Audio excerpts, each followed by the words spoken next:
Bismillahirrahmanirrahim. Assalamualaikum warahmatullahi wabarakatuh. Perkenalkan, nama saya Ridwan Hanapi dari Studi Ekonomi Syariah. Yang saya hormati Ibu Fitri Astuti, MEK, selaku pembimbing dan dosen saya di kelas Ekonomi Mikro Islam.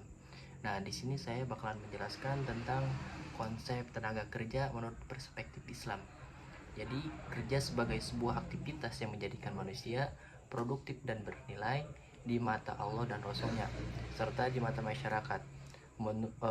Kerja merupakan implementasi fungsi kekhalifahan manusia yang diwujudkan dalam menghasilkan suatu nilai tertentu yang ditimbulkan dari hasil kerja. Adapun tenaga kerja dalam menghasilkan suatu nilai tertentu yang ditimbulkan dari hasil kerja. Adapun tenaga kerja sebagai pelaku dalam aktivis kerja kini memiliki makna yang cukup luas. Nah, dahulu mungkin masih sebatas diartikan sebagai modal produksi yang dimanfaatkan dari fisik manusianya saja yang bermanfaat bagi kelangsungan usaha.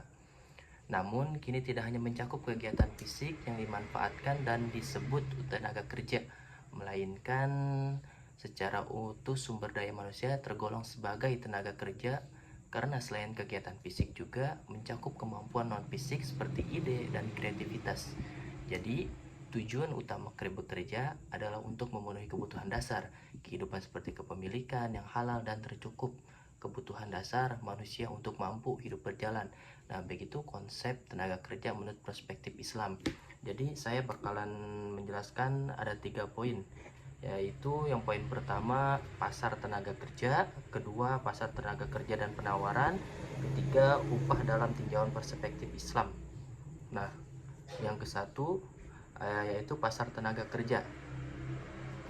Pasar dikenal sebagai tempat bertemunya permintaan dan penawaran suatu produk yang memiliki nilai tambah, menunjukkan sebaiknya pasar itu berfungsi secara tepat hingga terbebas dari berbagai jenis kerusakan, kejahatan, dan eksploitasi serta tetap senantiasa berada pada bingkai syariah.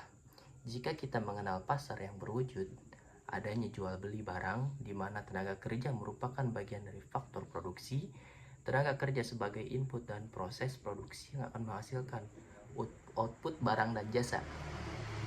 Unsur tenaga kerja yang berada dalam pasar tenaga kerja menunjukkan telah bertanggung kekuatan dan permintaan dan penawaran tenaga kerja. Nah, kedua, pasar tenaga kerja dan penawaran, yaitu pasar tenaga kerja memegang peranan penting dan menjadi faktor penentu terhadap kinerja perekonomian negara. Secara teoritas pasar, tenaga kerja akan menentukan skema penawaran agregat jika dilihat jauh akan menemukan besarnya pendapatan nasional dan dapat mempengaruhi harga umum dan kondisi seimbang. Nah, poin ketiga, upah dalam pertinjauan perspektif Islam.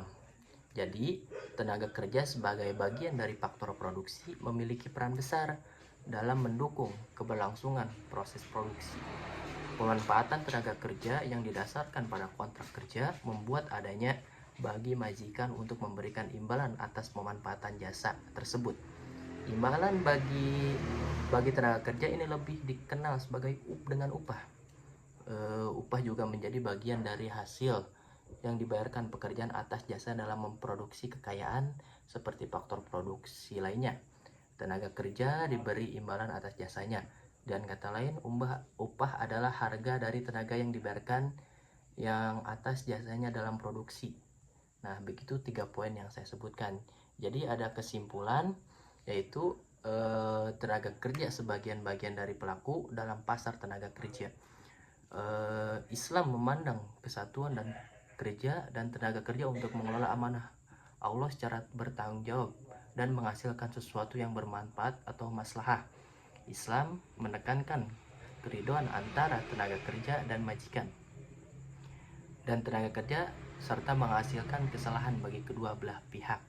Jadi begitu hasil dari konsep tenaga kerja menurut perspektif Islam. Mohon maaf bila ada salahnya dari saya. Wassalamualaikum warahmatullahi wabarakatuh.